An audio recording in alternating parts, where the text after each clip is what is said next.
Teología Sistemática, capítulo 13, el bautismo en el Espíritu Santo. Muchas obras de teología sistemática no incluyen un capítulo específicamente dedicado al tema del bautismo en el Espíritu Santo. De hecho, todo lo correspondiente a la persona y la obra del Espíritu Santo ha sido grandemente descuidado. William Barclay escribe: "La historia de la Biblia es la historia de hombres llenos del Espíritu. Sin embargo, lo que pensamos acerca del Espíritu es mucho más vago e indefinido que lo que pensamos acerca de cualquier otra parte de la fe cristiana". Carl Henry observa con pesar: "Los teólogos del pasado no nos dejaron plenamente delineado el ministerio del Espíritu Santo". Afortunadamente para toda la Iglesia, por fin se está prestando una atención mayor al Espíritu Santo. Obras como la de Frederick Brunner y James Dunn indican un creciente interés en el tema dentro de los no pentecostales. Este aumento de interés se debe mayormente a la persistencia y el crecimiento del movimiento pentecostal. Los líderes de la Iglesia hablan ahora con frecuencia del pentecostalismo, llamándolo una tercera fuerza dentro de la cristiandad, junto al catolicismo y al protestantismo. Mayormente debido a su presencia visible en el mundo entero, esta tercera fuerza está ahora también captando la atención de los teólogos.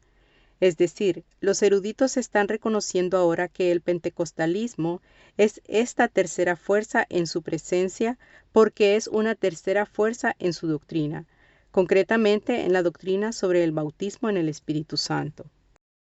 Dunn observa que los católicos insisten en el papel de la Iglesia y de los sacramentos, subordinando el Espíritu a la Iglesia.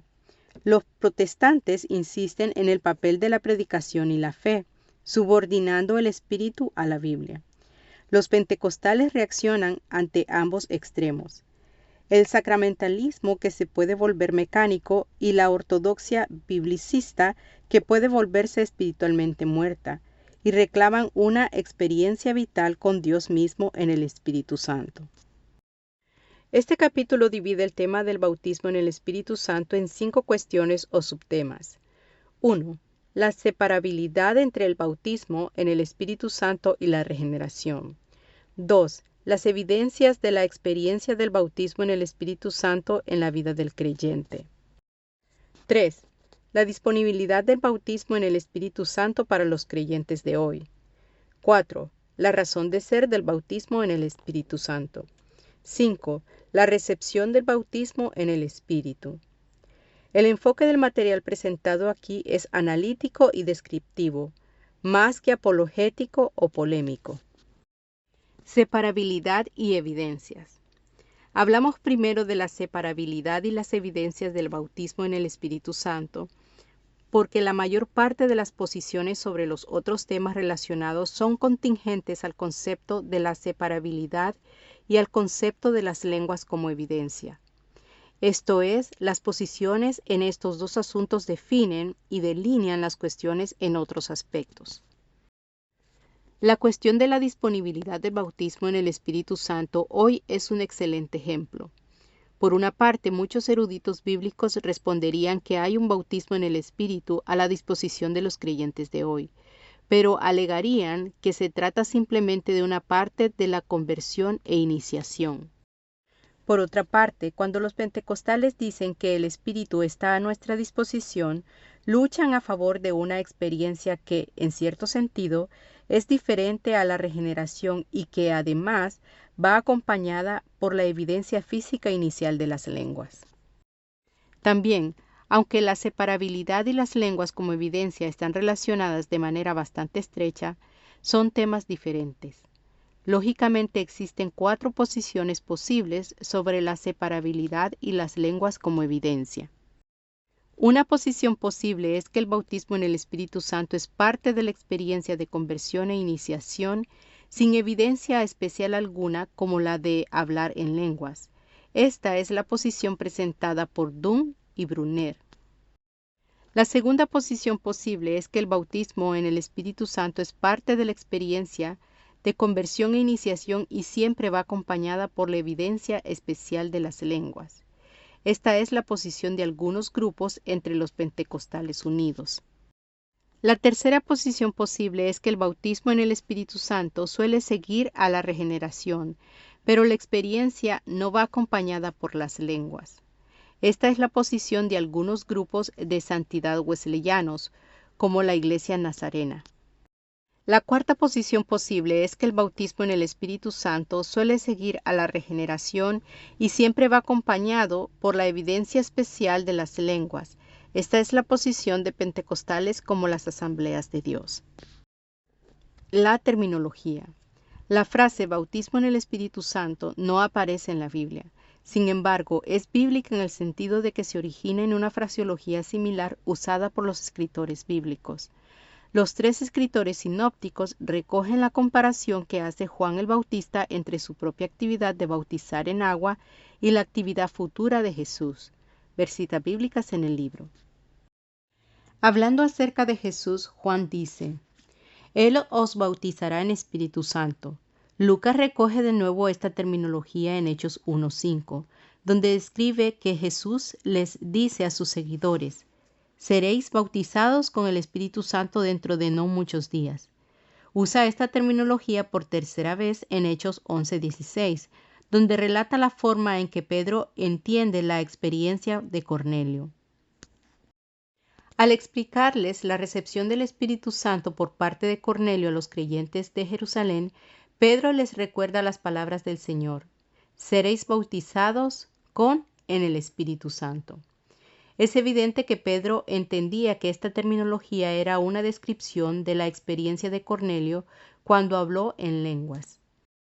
En realidad, la única diferencia entre la frase bautismo en el Espíritu Santo y las frases que se hallan en las citas bíblicas mencionadas es que la primera usa el sustantivo bautismo en lugar de las formas verbales.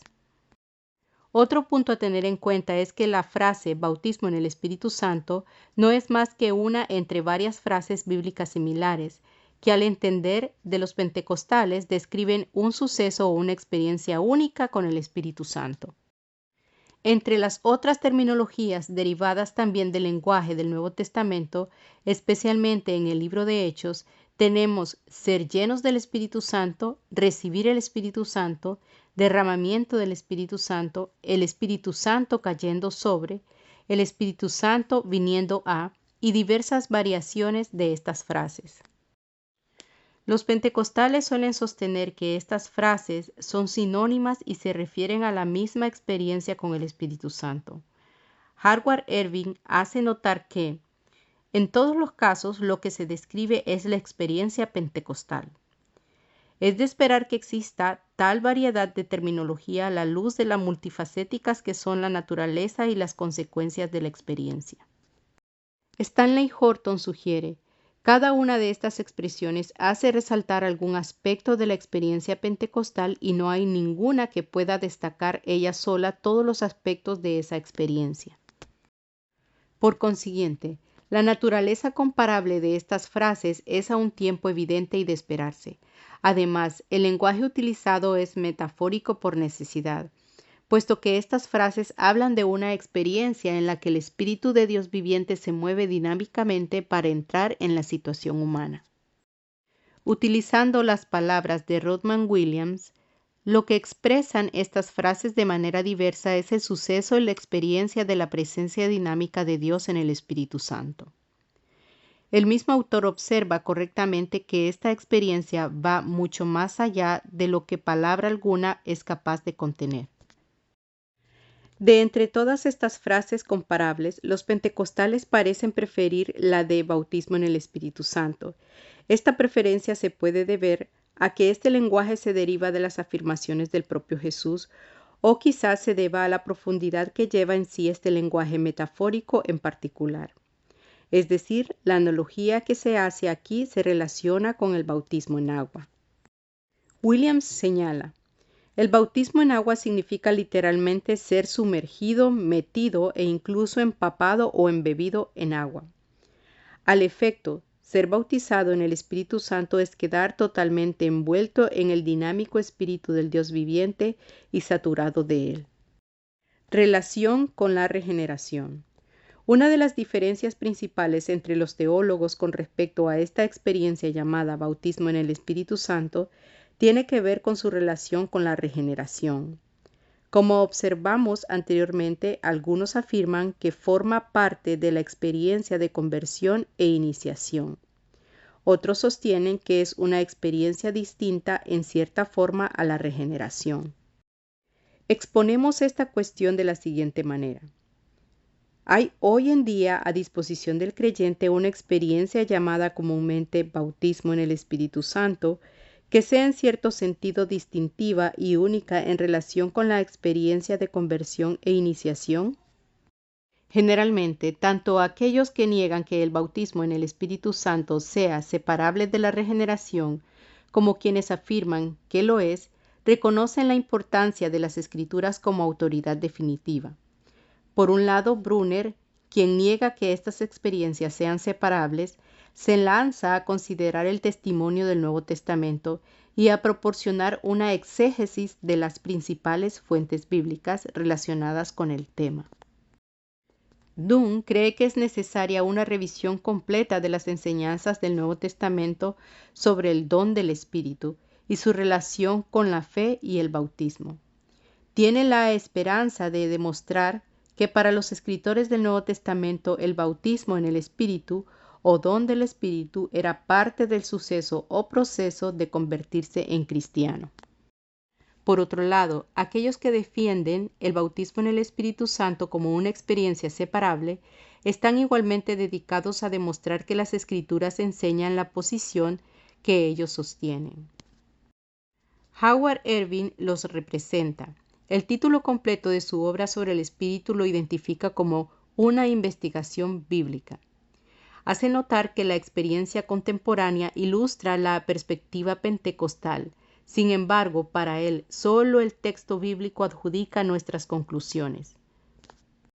Baste, otro ejemplo más, Stanley Horton, quien escribe El Espíritu Santo revelado en la Biblia, llega a la conclusión de que el bautismo en el Espíritu Santo es una experiencia posterior. Gran parte de este estudio, aunque no todo, se centra en el libro de Hechos. Ciertamente hay pasajes pertinentes en otros lugares de las Escrituras. No obstante, los eruditos de ambos extremos en cuanto al tema suelen estar de acuerdo en que la doctrina de la separabilidad depende mayormente del libro de Hechos. El Antiguo Testamento y los Evangelios profetizan con respecto a él y esperan su llegada. Las epístolas dan por supuesta la experiencia y por consiguiente solo se refieren a ella indirectamente y ocasionalmente. Brunner tiene razón cuando observa: la principal fuente de doctrina pentecostal sobre el bautismo subsiguiente en el Espíritu Santo es el libro de Hechos. Cuando la Declaración de Verdades Fundamentales de las Asambleas de Dios dice que la experiencia del bautismo en el Espíritu Santo es distinta a la experiencia del nuevo nacimiento y posterior a ella, las citas bíblicas que se dan son tomadas del libro de Hechos. Puesto que la doctrina de la separabilidad depende grandemente del libro de Hechos, es fundamental una consideración exegética de sus pasajes pertinentes. Los eruditos pentecostales reconocen esto, como lo hacen también Brunner, Dunn y otros que niegan la posición pentecostal. Los relatos que se suelen considerar como especialmente pertinentes en la cuestión de la separabilidad son el del día de Pentecostés, el avivamiento entre los samaritanos, la experiencia de Pablo, Cornelio y otros gentiles y los creyentes de Éfeso. Ver citas bíblicas en el libro. Nos llegan conclusiones de la exposición exegética de estos pasajes desde ambos lados del tema. Aquellos que creen que el bautismo en el Espíritu Santo es una experiencia distintiva, suelen afirmar que en estos casos los individuos ya eran creyentes que habían experimentado la regeneración antes, al menos un instante antes, de su experiencia del bautismo en el Espíritu Santo. Por tanto, dicen que Lucas demuestra que el bautismo en el Espíritu Santo es una experiencia distinta. Sostienen además que Lucas tiene la intención de enseñar que la experiencia distintiva, separable del bautismo en el Espíritu Santo, es normativa para la experiencia cristiana de todos los tiempos.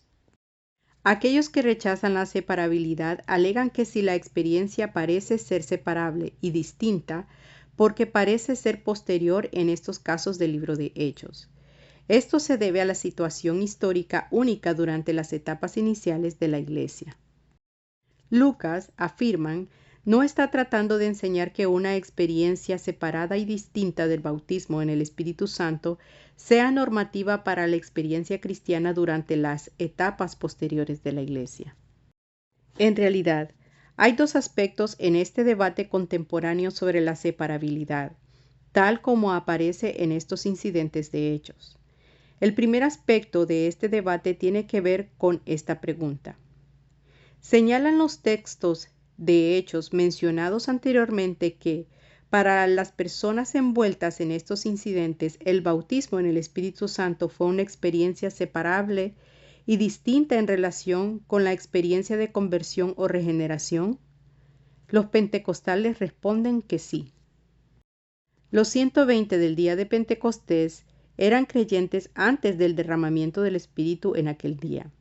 Antes de este suceso ya se habían arrepentido y entrado en una nueva vida en Cristo. Los samaritanos ya habían llegado a la fe en Jesucristo y habían sido bautizados en agua por Felipe antes de que Pedro y Juan orasen por ellos para que recibiesen el don especial del Espíritu Santo. De igual manera, el caso de Pablo fue claramente posterior. Se había convertido y se había vuelto un hombre nuevo en Cristo en el momento de su visión en el camino de Damasco. 3 días más tarde recibió el Espíritu de una manera nueva y especial cuando Ananías oró por él. El caso de Cornelio en Hechos 11 es una situación poco corriente. Experimentó el bautismo en el Espíritu Santo en la misma ocasión en que experimentaba la regeneración por el Espíritu Santo.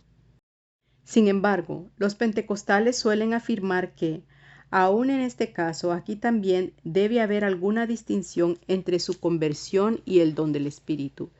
El caso final es el de los discípulos de Éfeso en Hechos 19. Los pentecostales sostienen que, o bien ya habían recibido la salvación antes de la llegada de Pablo, o al menos estaban regenerados antes de que el Espíritu Santo descendiera sobre ellos. Pablo les dio algunas indicaciones y después los bautizó en agua. Después de esto, el Espíritu Santo descendió sobre ellos cuando Pablo les impuso las manos y oró.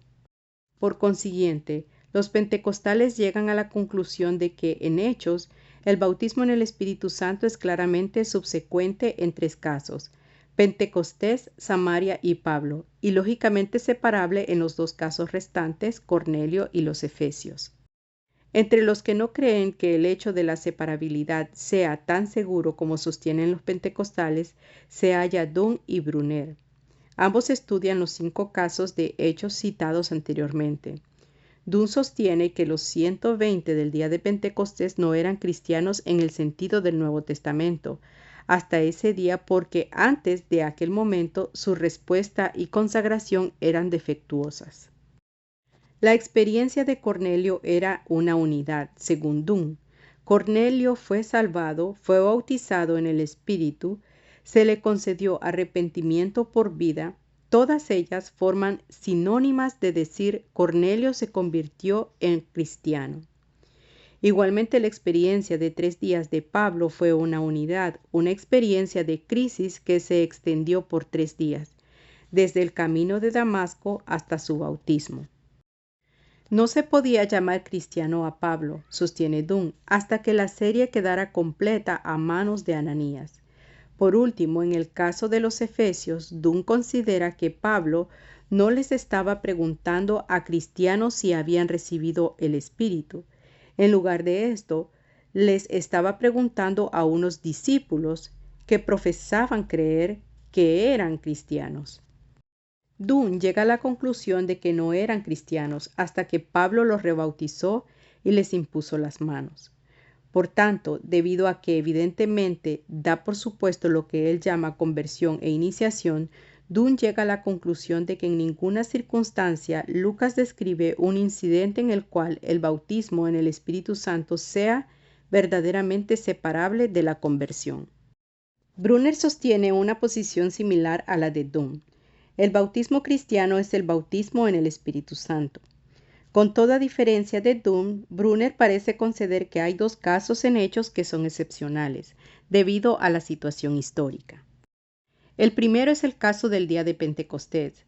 Los 120 tuvieron que esperar debido a ese periodo poco usual en la vida de los apóstoles entre la ascensión de Jesús y su don del Espíritu a la iglesia en el día de Pentecostés. En cambio, después del día de Pentecostés, el bautismo y el don del Espíritu Santo se hallan indisolublemente unidos. Con todo, Brunner acepta un segundo caso después del día de Pentecostés como excepción. Dice que el caso de los samaritanos que creyeron y fueron bautizados en agua sin haber sido bautizados en el Espíritu fue una laguna que tuvo lugar porque Samaria era el primer paso decisivo de la iglesia fuera y más allá del judaísmo. Esta única separación entre el bautismo cristiano y el don del Espíritu fue una suspensión temporal de lo normal, permitida por Dios para que los apóstoles pudiesen presenciar este paso decisivo y participar en él. Sin embargo, según Brunner, para los demás casos del libro de Hechos, el bautismo en el Espíritu Santo es inseparable del bautismo cristiano en agua, e idéntico a él. Dunn y Brunner distan mucho de resultar convincentes en sus argumentos. Es posible que en cierto sentido, al menos idealmente, Lucas entendiera todas las obras del Espíritu en una persona como un todo, una unidad. No obstante, lo cierto es que muestra que, al menos en algunos de los incidentes, hubo realmente un lapso de tiempo entre las partes del todo. Como hemos observado anteriormente, tanto Dunn como Brunner reconocen esto. También Gordon Fee sostiene que Lucas describe claramente a los samaritanos como creyentes cristianos antes de que el Espíritu descendiera sobre ellos. La realidad es que hay incidentes en los relatos de Lucas, en los que el tiempo separa las partes de la obra del Espíritu en la vida de las personas. El hecho de que Lucas escriba claramente unos incidentes en los cuales las partes de la experiencia cristiana quedan separadas por el tiempo es un punto a favor de la posición pentecostal. No obstante, los pentecostales no necesitan centrarse tan fuertemente en la subsecuencia para insistir a favor de la separabilidad y la distinción. La subsecuencia hace énfasis en la sucesión dentro del tiempo o el orden. La separabilidad tiene que ver con la cualidad de ser diferente en naturaleza o identidad. La distinción tiene que ver con el hecho de ser distinto en carácter y propósito o en ambos. Por consiguiente, la subsecuencia no es absolutamente esencial a los conceptos de separabilidad y distinción. Los sucesos pueden ser simultáneos y con todo separables y distinguibles. Si son disimibles en naturaleza o identidad, también son distinguibles si son diferentes en carácter, en propósito o en ambas cosas. Al menos en teoría, este podría ser el caso de las experiencias cristianas de justificación, regeneración, santificación y bautismo en el Espíritu Santo. Aun cuando todas ellas tuviesen lugar al mismo tiempo, ¿qué teólogo afirmaría que no son distinguibles en carácter y propósito y que por tanto no son separables en naturaleza e identidad? De igual manera, cualquiera que sea su relación temporal con estas otras obras, el bautismo en el Espíritu Santo es una obra separable y distinta del Espíritu. Ciertamente los pentecostales pueden reconocer que en el caso de Cornelio, éste experimentó la regeneración y el bautismo en el Espíritu Santo en la misma ocasión. También, aun cuando los 120 no hubiesen sido cristianos en el sentido del Nuevo Testamento hasta el día de Pentecostés. Y aun cuando los efesios solo hubiesen sido discípulos de Juan antes de que Pablo orase por ellos, en los tres casos, lo que recibieron fue una experiencia distinguible del bautismo en el Espíritu Santo. Nuevamente esto es cierto porque la subsecuencia no es absolutamente esencial a la separabilidad y la distinción. En cambio, los pentecostales pueden presentar un fuerte argumento, no solo a favor de la separabilidad y la distinción, sino también a favor de la subsecuencia en los casos de los samaritanos y de Pablo. El punto importante a observar es este. El hecho de que Lucas muestre que la experiencia del bautismo en el Espíritu Santo puede ser subsiguiente sirve para subrayar el que se trata de una experiencia separable y distinta. William Menzies observa, hay una distinción lógica, si no siempre temporal, entre el nuevo nacimiento y el bautismo en el Espíritu. La conclusión de que en Hechos el bautismo en el Espíritu Santo es una experiencia separable solo es el primer aspecto de este asunto. El que se muestre que la separabilidad o incluso la subsecuencia es la pauta en Hechos es una cuestión. El que se deba considerar una pauta así como normativa para la doctrina y la práctica hoy es una cuestión diferente. ¿Se limita Lucas a describir cómo ocurrieron las cosas en aquella situación histórica? ¿O tiene la intención de enseñar que la pauta y el carácter del bautismo en el Espíritu Santo en su narración histórica del libro de Hechos es normativa para la doctrina y la práctica cristiana?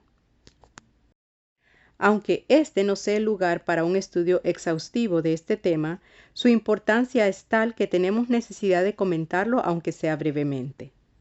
Podríamos formular de la siguiente forma el segundo aspecto de la cuestión de la separabilidad.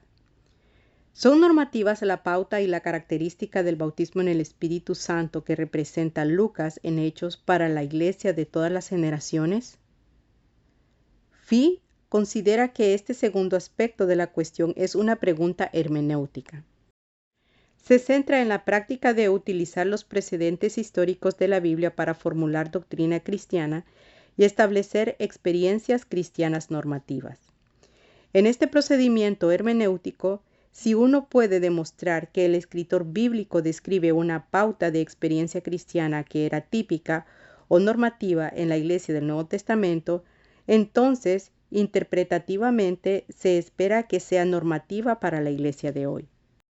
Concretamente, con respecto al tema de la separabilidad, los eruditos pentecostales creen que Lucas describe en Hechos una pauta en la cual el bautismo en el Espíritu Santo es distinto de la experiencia de regeneración. Sostienen además que los cristianos del presente pueden esperar que se produzca el mismo modelo de experiencia. El peso teológico de los materiales históricos en la Biblia. Eruditos como Anthony Hoekema y John Stott toman un punto de vista que va contra la posición pentecostal. Distinguen entre los materiales históricos y los didácticos en el Nuevo Testamento con respecto a la diferencia de propósito y uso entre ambas clases de material. Sostienen que los materiales históricos son solo eso, históricos. En cambio, los materiales didácticos han sido preparados con la intención de enseñar. El material narrativo histórico, como el de Lucas en el libro de Hechos, no tiene un propósito didáctico e instructivo.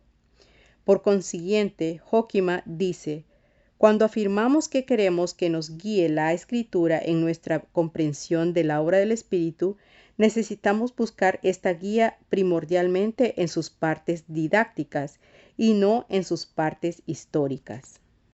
Según Stott, encontramos estos materiales didácticos más precisamente en las enseñanzas de Jesús y en los sermones y escritos de los apóstoles, y no en las partes puramente narrativas de Hechos. Por consiguiente, y contrariamente a la mayoría de los pentecostales, Hoekema y Stott sostienen que no se pueden utilizar los materiales históricos del libro de Hechos para formular doctrinas y prácticas cristianas normativas. Aquellos que toman la posición de Hoekema y Stott afirman que el procedimiento de formular doctrinas y prácticas a partir de materiales históricos es una hermenéutica incorrecta. También Fee, aunque es pentecostal, observa que este procedimiento es parte de una especie de hermenéutica pragmática, que él cree que los pentecostales usan con frecuencia, en lugar de la hermenéutica científica. Alega que este procedimiento es una hermenéutica incorrecta, sencillamente porque la intención primaria de Lucas no era enseñar que el bautismo en el Espíritu Santo es distinto a la conversión y posterior a ella. Según Fee, el hecho de que el lector de Hechos pueda observar esta pauta de separabilidad en el relato de Lucas es incidental a la intención primaria de Lucas en la narración. Al referirse al episodio de Samaria, que él considera el punto más fuerte a favor de los pentecostales, Fee sugiere que probablemente Lucas no estuviera tratando de enseñar con esto que era algo distinto y posterior a la conversión. Por tanto, este asunto se centra en la cuestión de la intención del autor. Por un lado, eruditos como Hoekema, Stott y Fee sostienen que cuando un autor del Nuevo Testamento está escribiendo material histórico, no tiene la intención de enseñar doctrinas y prácticas normativas para la Iglesia de todos los tiempos. Dicen que los escritos históricos son historias descriptivas de la Iglesia primitiva y como tales no se deben traducir en experiencias normativas para la Iglesia presente. En concordancia con esto, Fee afirma que lo que Lucas como historiador presenta con respecto al bautismo en el Espíritu Santo es lo que era la experiencia normal de los cristianos del primer siglo. Cualquier modelo repetitivo de la venida o presencia del Espíritu que Lucas revela es repetible. Esto es el modelo original que revela Lucas. Es algo según lo cual haríamos bien en modelar nuestra vida. Sin embargo, no se debe imponer esta pauta como normativa, prescrita como algo a lo que deben adherirse todos los cristianos de todos los tiempos y en todo lugar. Esta afirmación de Fee se basa en su posición de que no había intención de que se utilizara el material histórico para la formulación de la doctrina y la experiencia cristianas. Por otra parte, eruditos como Roger Stronstad y William Menzies afirman fuertemente lo contrario. Consideran la posición de Hoekema, Stott y Fee de que el material histórico no tiene valor didáctico, más bien arbitraria. Stronstad reconoce que la obra de Lucas es narrativa histórica, pero rechaza la suposición de que dicho material carezca de intención instructiva. Menzies está de acuerdo. El género de hechos no es simplemente histórico, sino también intencionalmente teológico. Con esto quiere decir que Lucas tuvo la intención de enseñar lo que es normativo para la doctrina, la práctica y la experiencia cristianas. Para apoyar su tesis, Stronstad observa que Lucas y Hechos no son dos libros separados.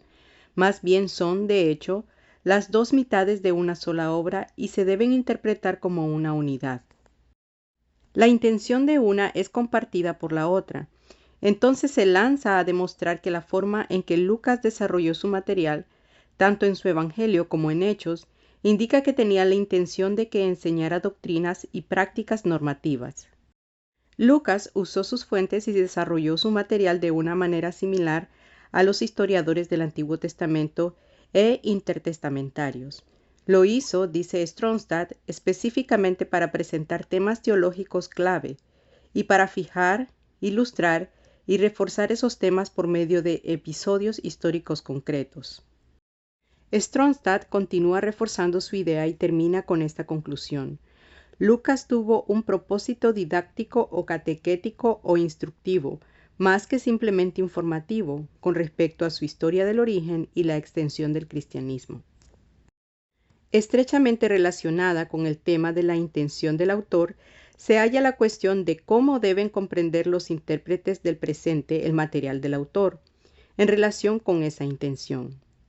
Esta es la cuestión del lugar relativo de la hermenéutica científica y la hermenéutica pragmática. Fee sostiene que la práctica pragmática de los pentecostales de fundamentar doctrinas y experiencias normativas en precedentes históricos de la Biblia es contraria a la hermenéutica científica. No obstante, la mayor parte de los intérpretes bíblicos reconocen que la buena hermenéutica no es una cosa u otra, sino tanto científica como pragmática. En su normativa obra, Berkeley Michelsen escribe: el término hermenéutica significa tanto la ciencia como el arte de la interpretación. Alerta contra un enfoque mecánico racionalista, diciendo: el enfoque normativamente mecánico de la hermenéutica suscita ideas erradas desde el principio. La exégesis científica no lleva al intérprete demasiado lejos. Llega a un punto en el cual debe entrar en el proceso cierto grado de hermenéutica pragmática. Ciertamente, En el grado en que Fee hace su advertencia contra aquellos pragmáticos que ignoren o rechacen el enfoque científico, es en el grado en que se debe recibir esa advertencia. Sin embargo, debemos observar que la relación entre la hermenéutica científica y la hermenéutica pragmática es solo tensional y no antitética. Por tanto, no se puede rechazar sin más la práctica de traducir los precedentes históricos de la Biblia en experiencias normativas para la Iglesia presente, solo porque incluya un elemento de hermenéutica pragmática. Stromstad cree que esta práctica de hecho recuerda el principio paulino para interpretar la narrativa histórica, cuando Pablo afirma: «Toda la escritura es inspirada por Dios y útil para enseñar, para instruir en justicia». 2 de Timoteo 3:16. Podemos estar seguros de que incluye tanto las narraciones del Génesis como las otras porciones históricas. Basados en esto, la mayoría de los pentecostales sostienen que la narrativa de Hechos es tan inspirada por Dios y tan provechosa para enseñar, para instruir en justicia, como las enseñanzas de Romanos. Además de esto, así como Pablo creía que las cosas que se escribieron antes, es decir, en el Antiguo Testamento, para nuestra enseñanza se escribieron, Romanos 15:4. También los pentecostales creen de manera similar que cuando fue escrito en Hechos, fue escrito para nuestra enseñanza, al igual que los evangelios o las epístolas. Por tanto, hay razón suficiente para llegar a la conclusión de que Lucas tenía la intención de enseñarle a Teófilo un modelo que éste pudiera considerar normativo para la formulación de la doctrina, la práctica y la experiencia cristianas. Los pentecostales no son los únicos en esta posición acerca de la normativa histórica. Howard Marshall, distinguido evangélico no pentecostal, sostiene la posición de que Lucas era a un tiempo historiador y teólogo. Si la posición de Marshall es correcta, entonces el material de Lucas, como el de cualquier otro teólogo del Nuevo Testamento, es una fuente válida para comprender lo que es normativo para las doctrinas y prácticas cristianas. Menzies hace notar que hay un cuerpo creciente de estudios sustanciales que señalan en la dirección de una clara teología lucana del Espíritu en Lucas y Hechos, que apoya el concepto de normatividad. Gary McGee cita a otros eruditos que sostienen un punto de vista similar con respecto a la naturaleza teológica de los escritos de Lucas. Esta es su conclusión. Por tanto, hermenéuticamente los pentecostales se encuentran dentro de una línea respetada e histórica de cristianos evangélicos que han reconocido legítimamente que el libro de Hechos de los Apóstoles es un vital depósito de verdades teológicas. Tomando esta posición, los pentecostales estudian los relatos de Hechos en los que Lucas se refiere a incidentes históricos en los que es evidente que las personas experimentan el bautismo en el Espíritu Santo. Este estudio revela que el bautismo en el Espíritu es una experiencia distinta, que algunas veces fue claramente posterior y siempre lógicamente separable de la regeneración. El material de Lucas, el teólogo, es reconocido como una fuente válida para la doctrina y la experiencia cristianas normales. Por tanto, la conclusión es que una experiencia del bautismo en el Espíritu Santo similar, distinta y separable es normativa para la experiencia cristiana contemporánea. Donald Jones presenta esta posición. La aplicación de los principios aceptados apoyará el concepto de que ser bautizado en el Espíritu Santo es algo distinto a la conversión. La conversión comprende el establecimiento de relaciones con Dios. Ser bautizado en el Espíritu comprende la iniciación en un ministerio poderoso y carismático. Evidencias del bautismo en el Espíritu. Central también dentro del estudio contemporáneo de esta doctrina es la evidencia o evidencias del bautismo en el Espíritu Santo. Tomadas en conjunto, la posición que uno tome sobre la separabilidad y la evidencia determina grandemente, o al menos influye sobre toda su doctrina sobre el bautismo en el Espíritu Santo. Esta sección estudia el tema de las lenguas como la evidencia física o externa inicial del bautismo en el Espíritu Santo. También estudia otras evidencias del bautismo en el Espíritu en la vida de la persona individual. Las lenguas como la evidencia física inicial. La literatura actual sobre este tema revela una considerable diversidad de posiciones sobre las lenguas. No obstante, con respecto a las lenguas como la evidencia inicial del bautismo en el Espíritu Santo, estos puntos de vista se pueden categorizar de la siguiente manera. 1. Las lenguas no son la evidencia del bautismo en el Espíritu Santo. 2. El bautismo en el Espíritu Santo tiene algunas veces las lenguas como evidencia. 3. El bautismo en el Espíritu Santo va siempre acompañado por la evidencia inicial de las lenguas. Nuevamente, como sucedía con la separabilidad en la cuestión de las lenguas como evidencia inicial, la cuestión de lo que el libro de Hechos muestra como pauta y enseña como normativo es sumamente fundamental. La primera opinión que dice que las lenguas no son evidencia de estar bautizado en el Espíritu Santo es el punto de vista evangélico tradicional. Carl Henry articula así esta posición. La presente controversia se centra grandemente en la afirmación por parte de los carismáticos de que las lenguas son evidencia del bautismo del Espíritu. Este punto de vista no tiene el apoyo de ninguno de los hombres fuertes del pasado, como Lutero, Calvino, Knox, Wesley, Whitefield, Edwards, Carey, Judson y otros.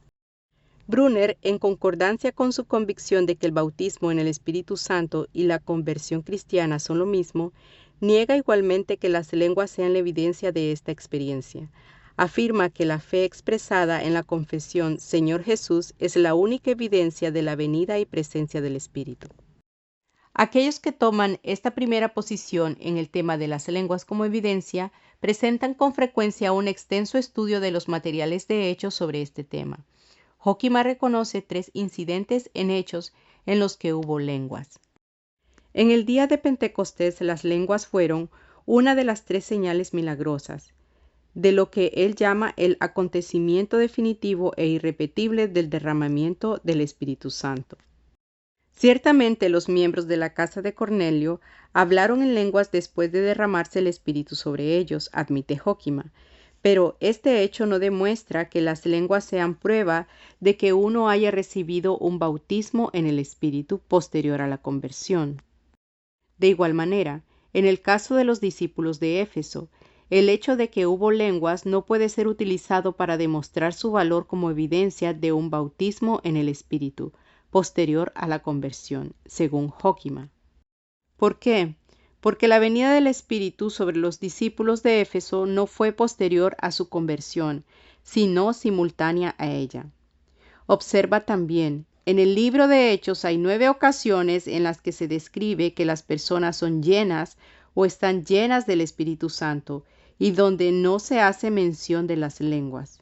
Por consiguiente, llega a la conclusión de que las lenguas no son evidencia de haber recibido el bautismo en el Espíritu Santo. Después de su estudio de los casos hallados en Hechos, Brunner está de acuerdo con Hoekema. Según Brunner, es la fe y no las lenguas la que sirve como medio y evidencia a la vez del bautismo en el Espíritu.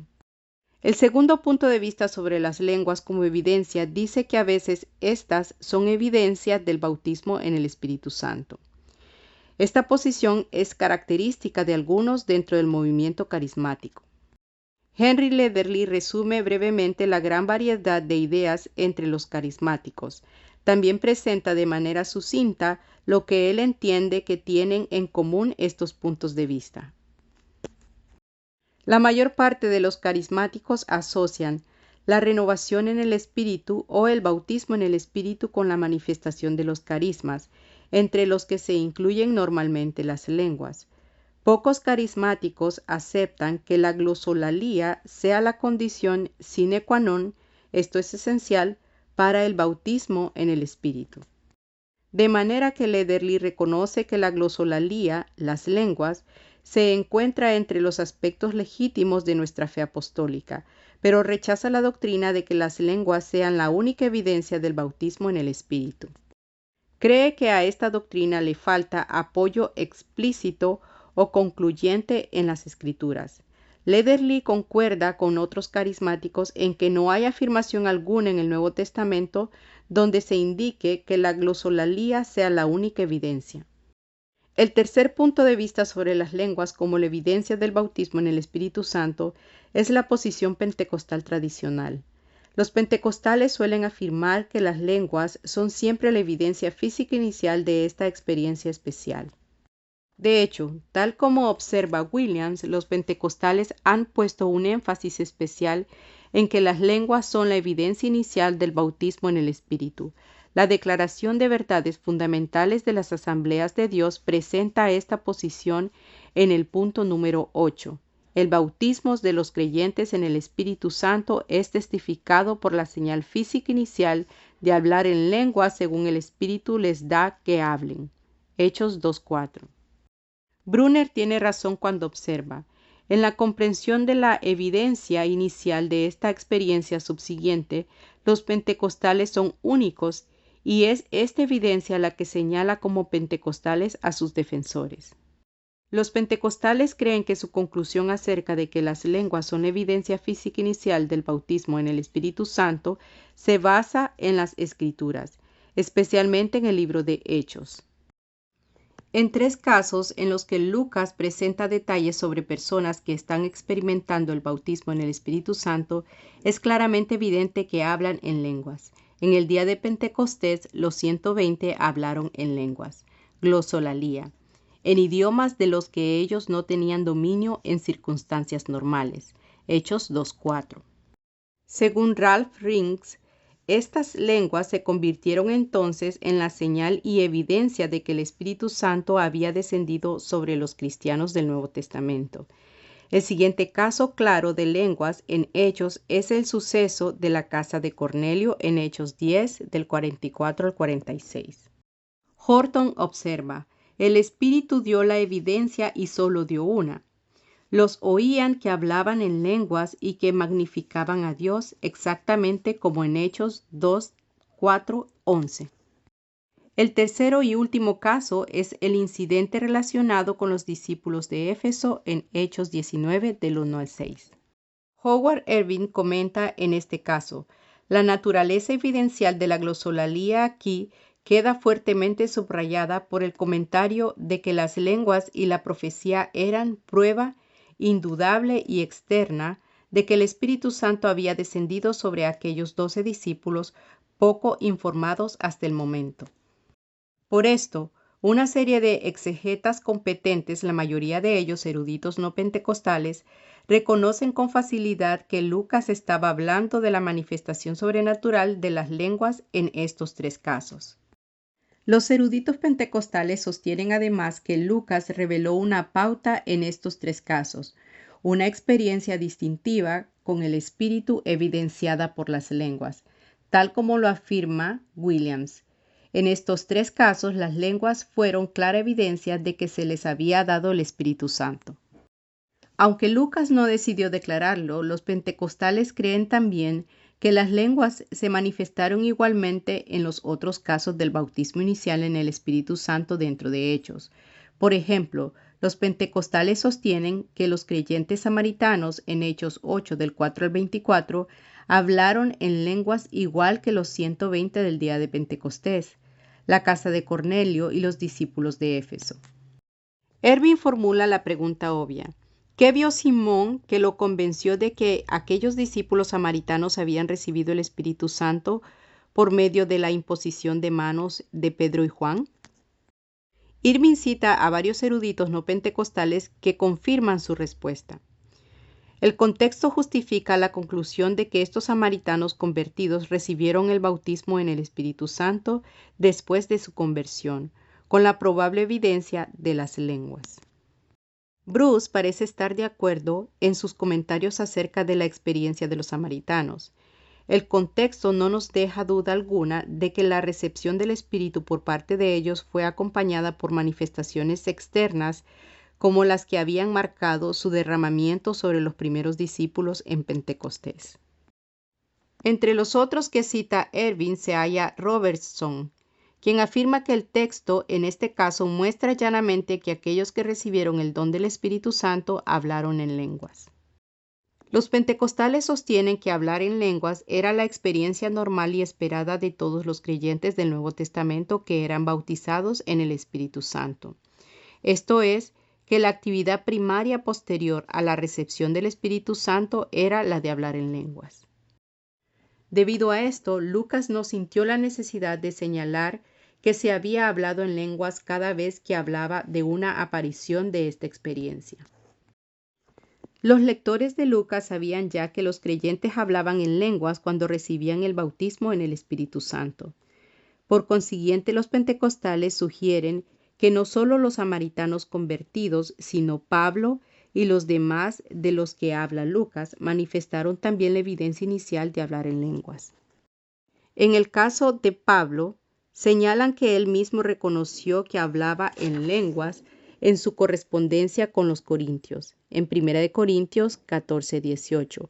Apoyando en esto, Ervin afirma con gran seguridad que Pablo también habló en lenguas cuando recibió el don pentecostal del Espíritu Santo.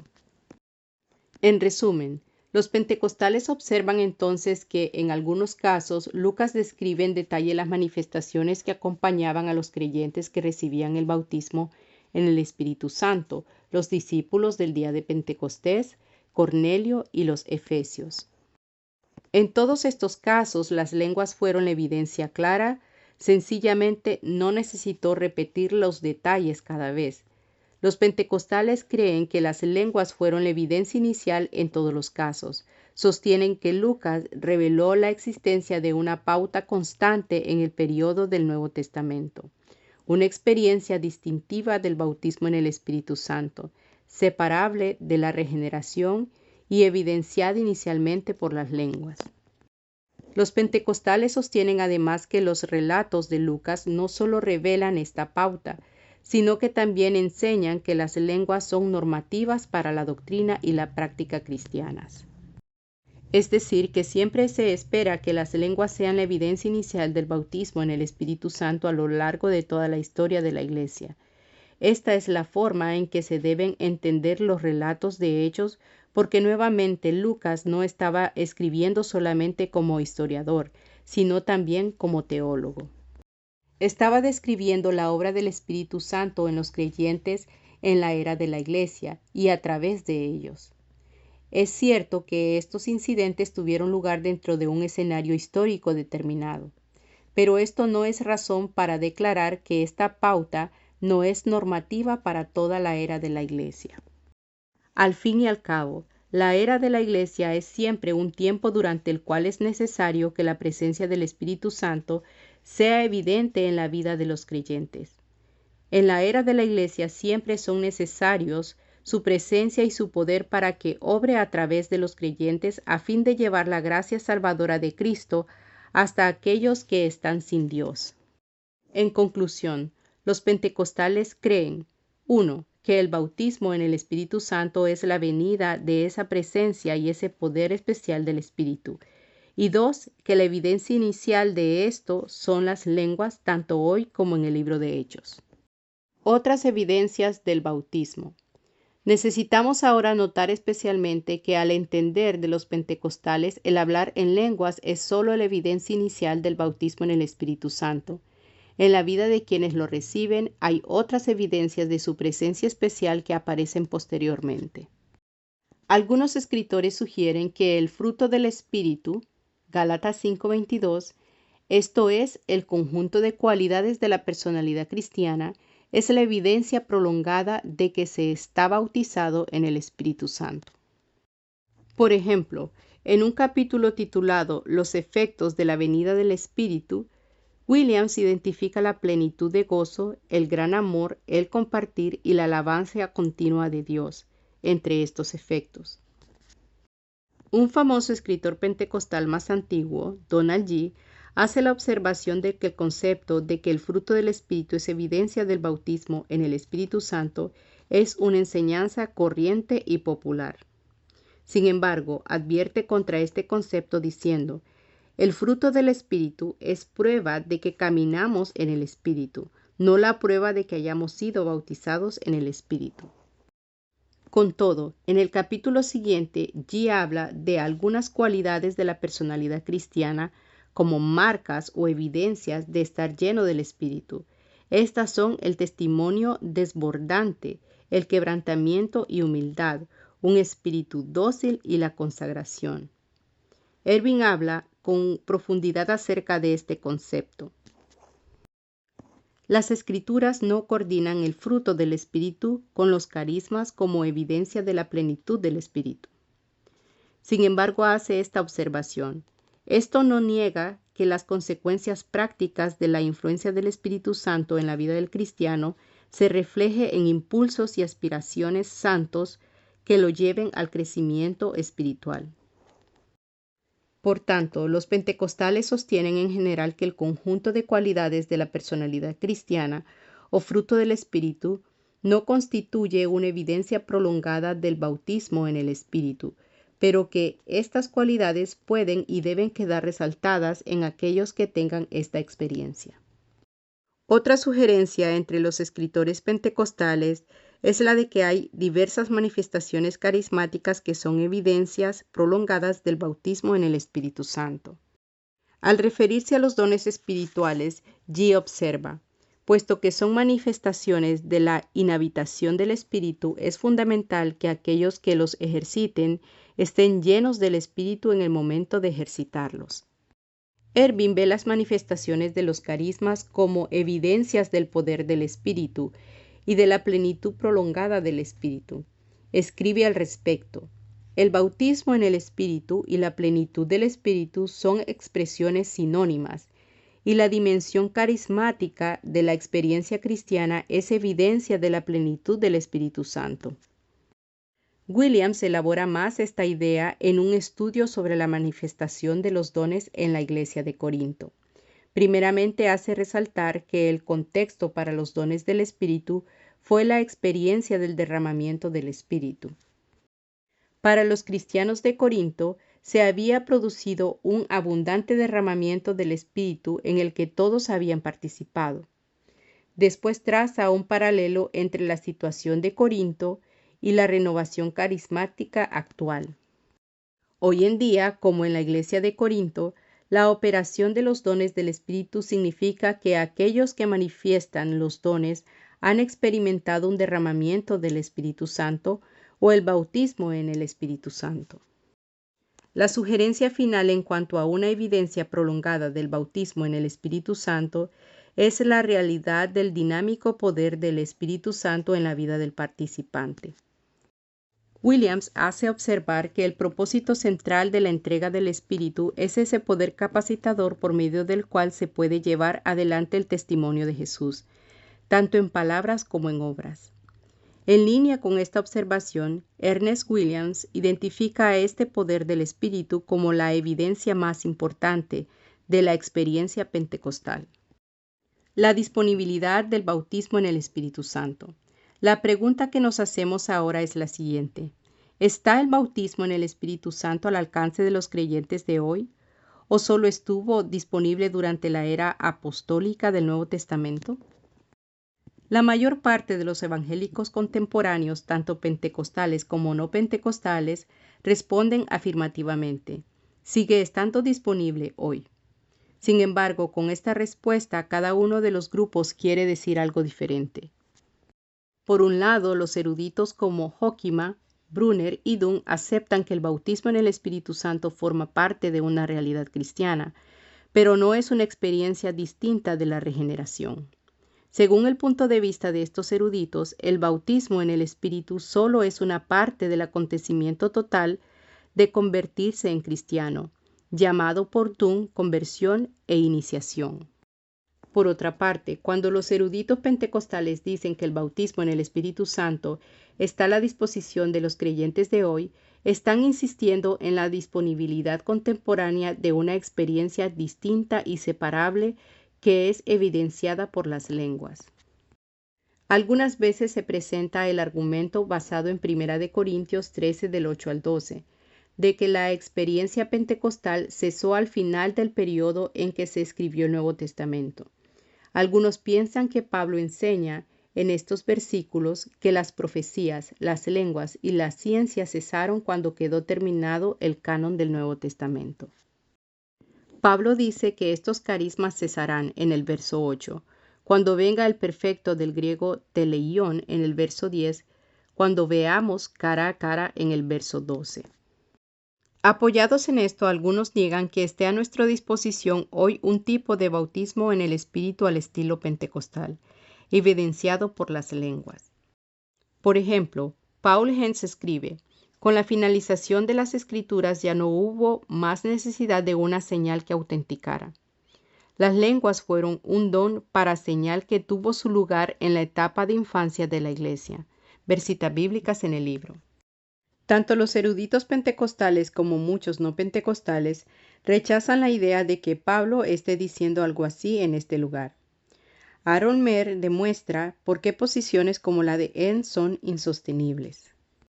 El concepto de la cesación de estos dones a fines del primer siglo, dice Mer, es completamente extraño al contexto. Que estos tres carismas cesaran es algo que se afirma claramente en el texto, reconoce Erwin. Cuándo cesarán solo se puede deducir a partir del contexto. Erwin cita a diversos eruditos que confirman exegéticamente su conclusión de que aquí Pablo está mirando hacia la parucía o segunda venida de Cristo en el futuro, y no a la finalización del canon. Además, en estos versículos, Pablo no está ni siquiera escribiendo sobre el bautismo en el Espíritu Santo. En realidad, sus afirmaciones tienen muy poco o nada que ver con la cuestión de la disponibilidad de una experiencia distintiva del bautismo hoy. La posición pentecostal sobre la disponibilidad del bautismo en el Espíritu Santo, evidenciado por las lenguas, comienza en el día de Pentecostés. Más concretamente, comienza con las palabras de Pedro: porque para vosotros es la promesa y para vuestros hijos y para todos los que están lejos, para cuantos el Señor nuestro Dios llamare. Hechos 2:39. Horton comenta lo siguiente sobre la explicación que le hace Pedro de la profecía de Joel a la multitud que ha escuchado a los 120 hablando en lenguas. La forma en que Pedro veía la profecía demuestra que esperaba que esta profecía se siguiese cumpliendo hasta el final de los últimos días. Horton señala que para Pedro los últimos días comprendían toda la era de la Iglesia, a partir de la ascensión de Jesús. Está claro que no se puede limitar el cumplimiento de la profecía de Joel al día de Pentecostés, ni a ninguna ocasión única. Nelson se limita a decir: para todos los que están lejos, esto nos incluye a nosotros. Además de esto, los pentecostales sostienen que ciertamente la experiencia del bautismo se repite de manera distintiva con la evidencia de las lenguas después del día de Pentecostés.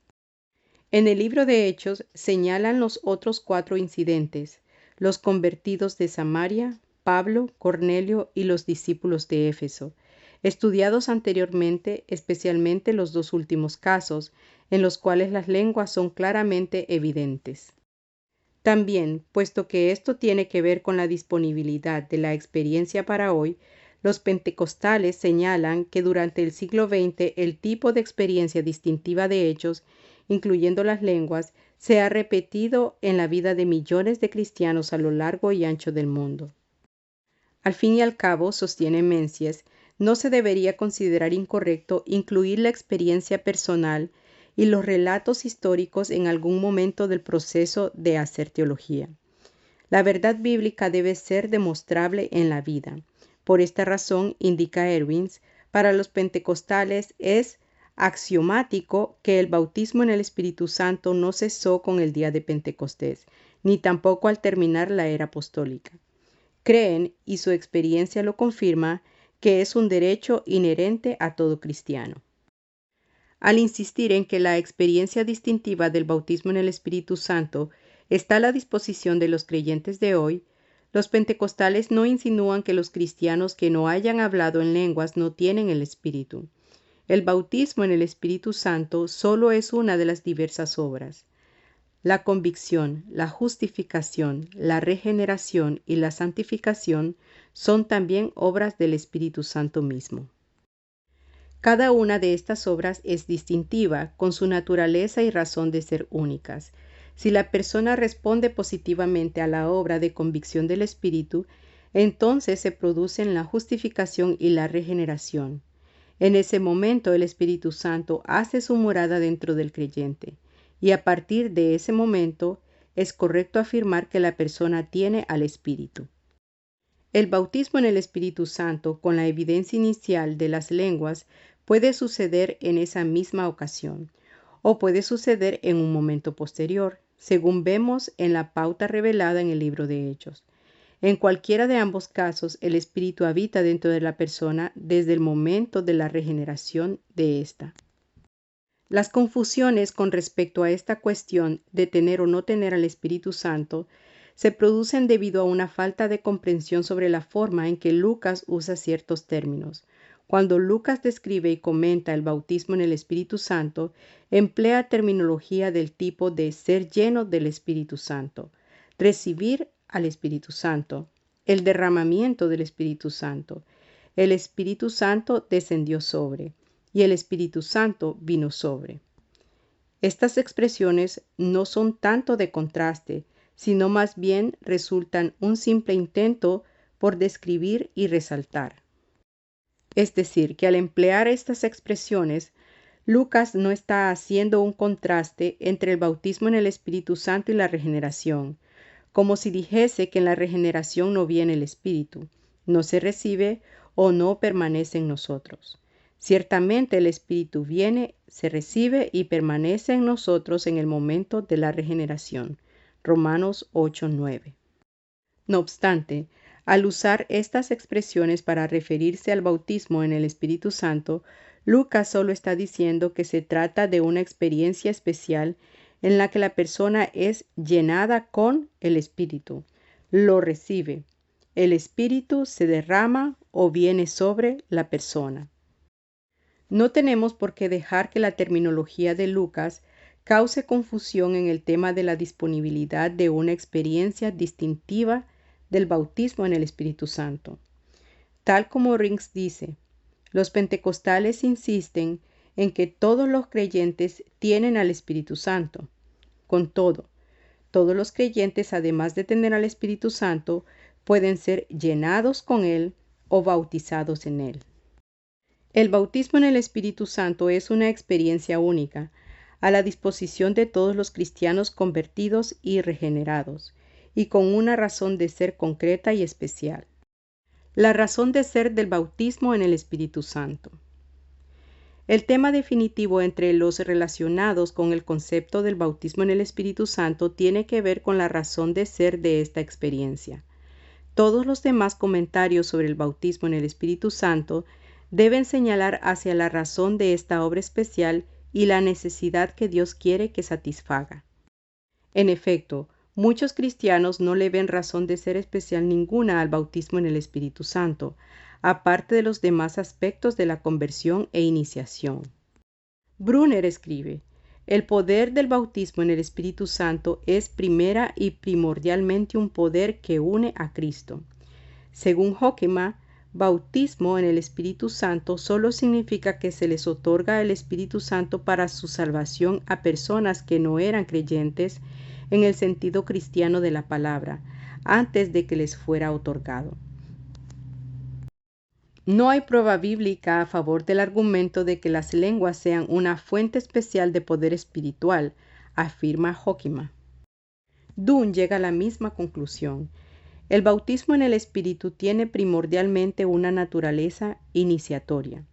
Concede que solo de manera secundaria es una experiencia que da poder.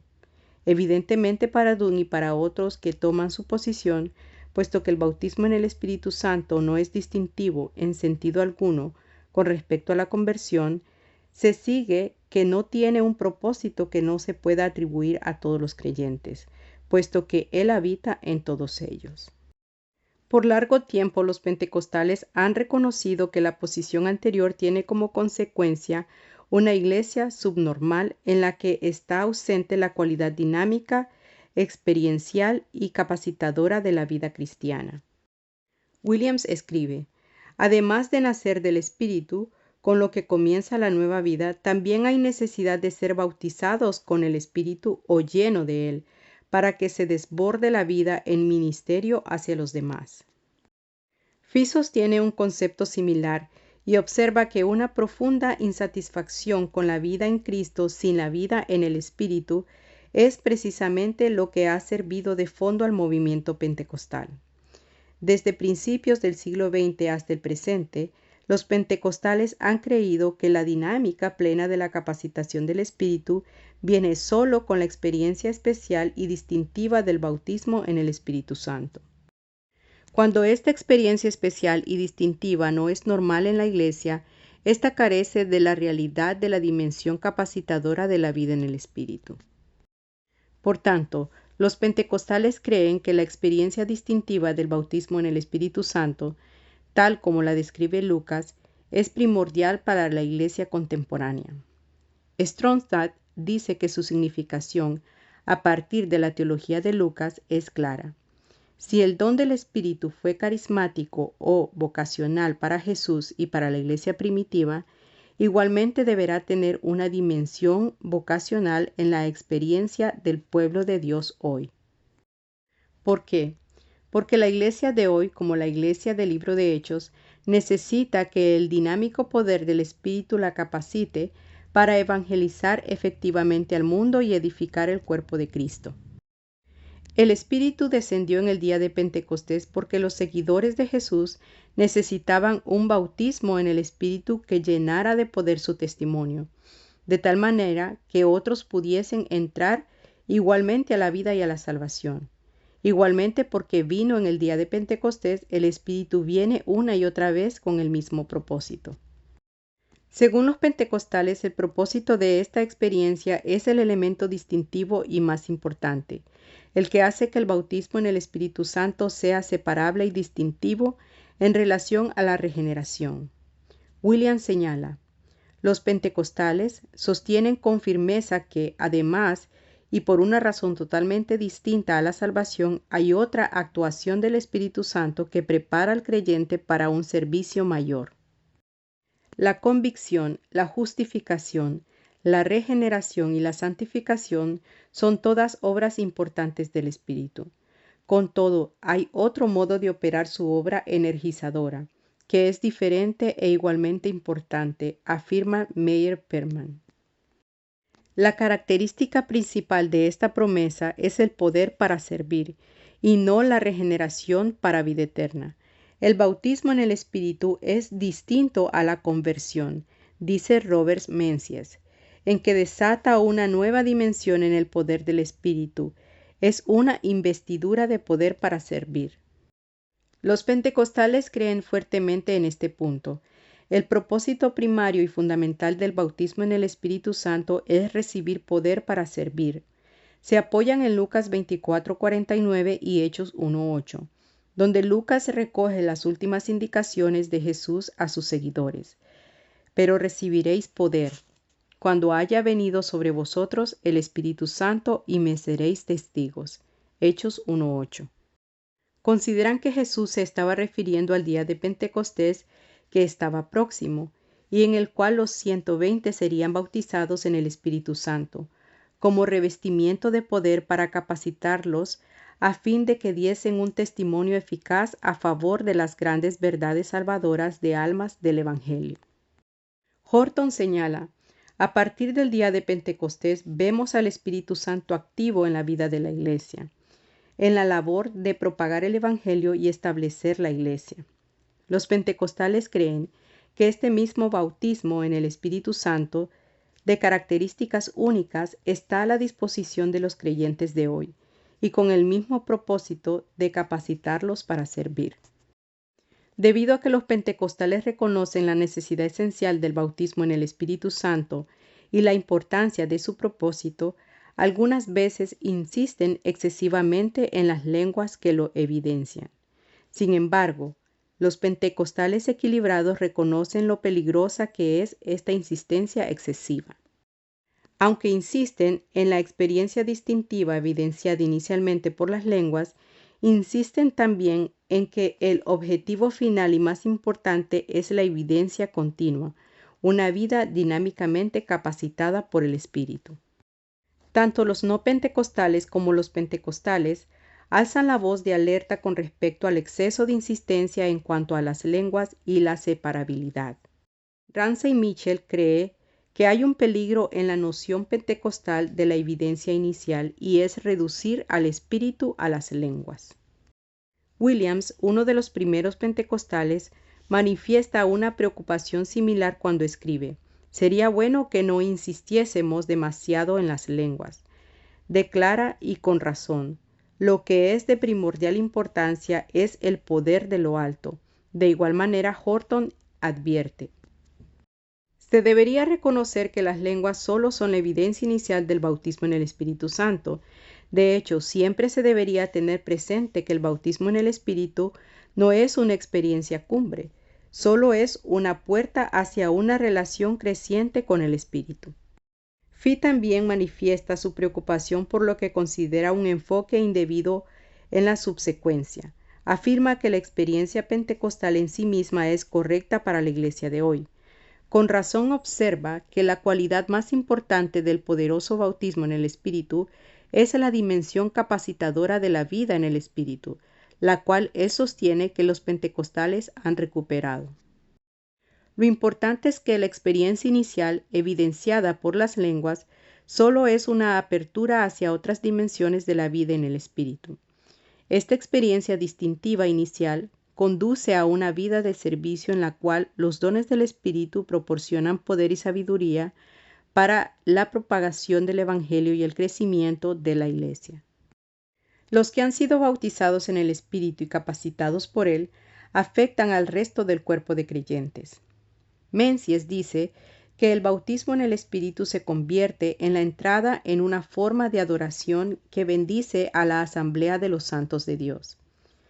El bautismo es la puerta que conduce a los variados ministerios del Espíritu llamados dones, entre los que se incluyen muchos ministerios espirituales. En conclusión, la razón por la que recibimos el bautismo en el Espíritu Santo, la dimensión continuada de la vida capacitada por el Espíritu, es la que hace que la experiencia sea en sí lo suficientemente importante como para conocerla, comprenderla y participar en ella. Las lenguas no son su razón final de ser, ni son la razón por la que debemos anhelar la experiencia. La necesidad de poder sobrenatural para testificar y servir es la razón por la que resulta tan importante una experiencia distintiva del bautismo en el Espíritu Santo. La necesidad máxima es que cada uno de los miembros del cuerpo de Cristo queden así capacitados, a fin de que la Iglesia pueda operar plenamente en la dimensión de la vida en el Espíritu. La recepción del bautismo en el Espíritu Santo. La pregunta final dentro de este estudio sobre el bautismo en el Espíritu Santo es la siguiente: ¿cómo se recibe esta experiencia especial? He aquí algunos de los temas relacionados. ¿Hay que cumplir con ciertas condiciones para recibir el bautismo en el Espíritu Santo? Si es así, ¿cuáles son? Además, si se requieren esas condiciones después de la regeneración, ¿acaso no son exigencias añadidas a la fe? Hay diversos puntos de vista con respecto a las condiciones para recibir esta experiencia. Dicho sencillamente, los pentecostales suelen sostener que el único requisito previo al bautismo en el Espíritu Santo es la conversión y que la única condición es la fe. El Espíritu Santo se derrama sobre aquellos que creen en Jesucristo, dice Williams. Horton afirma que las únicas condiciones para recibir la promesa del Padre son el arrepentimiento y la fe. Menzies señala, la experiencia es descrita como un don, en Hechos 10:45, y por consiguiente no se merece ni se gana de ninguna forma. Se recibe por fe, una fe obediente y activa. Observemos los modificadores que coloca Menzies al final de su observación. Una fe obediente y activa. Cuando lo pensamos seriamente, la condición de fe implica unas condiciones o actitudes relacionadas con ella. Menzies usa aquí los términos obediente y activa. Los pentecostales se suelen centrar en la oración, la obediencia, una entrega total al Señor y la expectación. Williams dice, La oración, en sus numerosos aspectos de alabanza, acción de gracia, confesión, súplica y consagración, es el contexto o atmósfera en el que se recibe al Espíritu Santo. Explica también que la obediencia se halla en el corazón mismo de la fe, y al Espíritu Santo se le recibe solo por fe. La obediencia incluye tanto una actitud general de obediencia hacia Dios como la obediencia a todos los mandatos específicos del Señor. El cederse a Él es un aspecto especial también de la obediencia. Los pentecostales creen que el bautismo en el Espíritu Santo tiene lugar en una atmósfera de rendición total al señorío de Jesucristo. Por último, Williams señala lo importante que es la expectación en cuanto a recibir al Espíritu Santo. Observa que aquellos que esperan poco, reciben poco o nada, pero aquellos que esperan recibir todo lo que Dios da, a aquellos que se sientan expectantes en el borde de su asiento, es a quienes Dios se deleita en bendecir. Los pentecostales no ven nada extraño en el concepto de que haya condiciones para recibir al bautismo en el Espíritu Santo. Sin embargo, hay otros que sugieren que cuando se une con la noción pentecostal de separabilidad y subsecuencia, el concepto de las condiciones para el bautismo en el Espíritu se convierte en un tema diferente.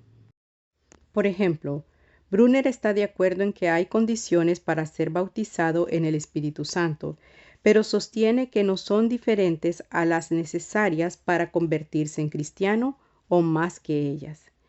Él considera que la posición pentecostal de separabilidad implica que hay condiciones para ser bautizado en el Espíritu Santo, que van más allá de las condiciones necesarias para la salvación.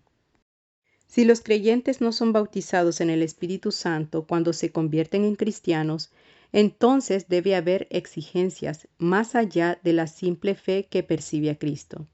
Brunner propone que la doctrina de las condiciones para el bautismo en el Espíritu Santo explica para los pentecostales por qué generalmente el bautismo espiritual no puede acompañar a la fe inicial. Al llegar a este punto, Brunner declara: el protestante se ve impulsado a entrar no solo al análisis del movimiento pentecostal, sino también a una crítica de él. Se opone a la noción pentecostal de que las condiciones para convertirse en cristiano van seguidas por el cumplimiento de las condiciones para el bautismo en el Espíritu. Para Brunner, esto significa que después de convertirse en cristiano, es necesario que haya obediencia y fe superiores a las corrientes. Para recibir el bautismo en el Espíritu Santo se debe cumplir alguna condición de obediencia y fe absoluta. Rechaza el concepto de que el bautismo en el Espíritu Santo exija algo más allá de la simple fe que percibe a Cristo. Los pentecostales explican que, aunque estas condiciones para ser bautizados en el Espíritu Santo sean necesarias después de la regeneración, no lo son más allá de las condiciones para la salvación. Nuevamente, tal como citamos antes, Horton declara: las únicas condiciones para recibir la promesa del Padre son el arrepentimiento y la fe, las mismas condiciones que para convertirse en cristiano.